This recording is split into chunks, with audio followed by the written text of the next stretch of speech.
বেণীমাধব, বেণীমাধব, তোমার বাড়ি যাব।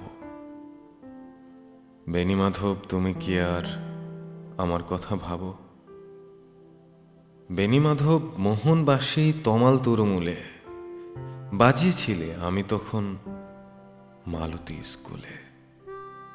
ডেস্কে বসে অঙ্ক করি, ছোট্ট ক্লাস ঘর, বাইরে দিদিমণির পাশে দিদিমণির বর। আমি তখন নবম শ্রেণী, আমি তখন শাড়ি। আলাপ হলো বেণীমাধব, সুলেখাদের বাড়ি। বেণীমাধব, বেণীমাধব, লেখাপড়াই ভালো। শহর থেকে বেড়াতে এলে আমার রং কালো। তোমায় দেখে এক দৌড়ে পালিয়ে গেছি ঘরে। বেণীমাধব, আমার বাবা দোকানে কাজ করে। কুঞ্জে উলি গুঞ্জে তবু ফুটেছে মঞ্জুরি।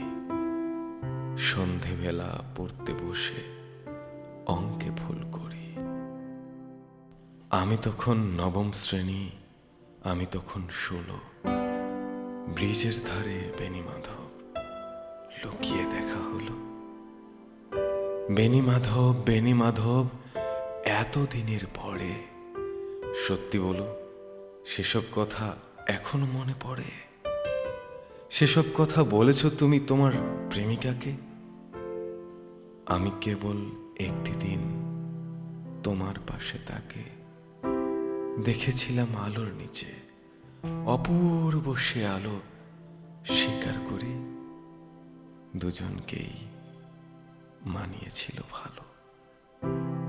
জড়িয়ে দিল চোখ আমার, পুড়িয়ে দিল চোখ।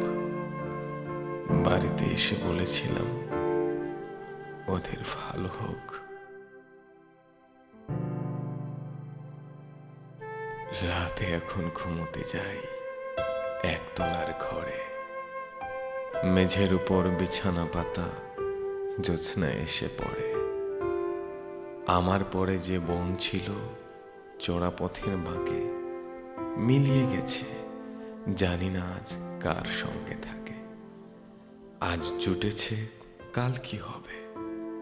কালের ঘরে শুনি আমি এখন এই পাড়ায় সেলাই দিদিমণি। তবু আগুন বেণীমাধব, আগুন জ্বলে কই। কেমন হবে আমিও যদি নষ্ট মেয়ে হই? কেমন হবে আমিও যদি নষ্ট